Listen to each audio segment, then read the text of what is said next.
Good morning বলো সবাইকে। Good morning guys, বলো। তো আমরা কিছুক্ষণ আগে ঘুম থেকে উঠেছি। কাল রাতে এমন ঘুম হয়েছে কি বলবো, আমি মুখটা ধোয়ার মতন সেই ক্ষমতায় ছিলাম না। কিছুদিন ঠিকঠাক ঘুম হয়নি, কালকে এমন ঘুম পেয়েছে আমার। যেইমাত্র ঘুম থেকে উঠলাম, ব্রাশ করছি, আর এই বৌদিদের টুচিমন্দিটাকে দেখা দারুণ লাগে।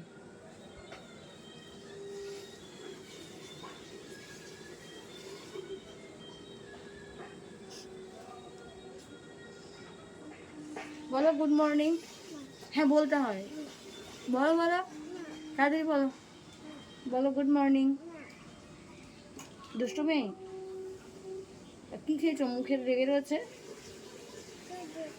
দুধও খেয়েছো? তুমি এখন দুধ খাওনি তো, মা তোমাকে খাওয়াবে বললো। সকালে কি খেয়েছো? বিস্কুট খেয়েছে। চানাচুর খেয়েছিস? মনে হচ্ছে কিছু জানে না ও।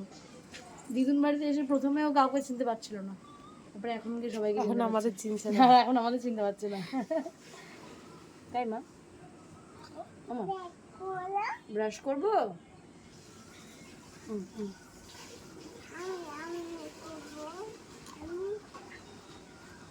তোমার ব্রাশ তো তুমি আনোনি।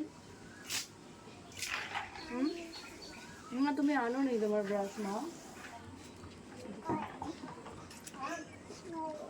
তোমার ব্রাশ তো তুমি আনোনি মা।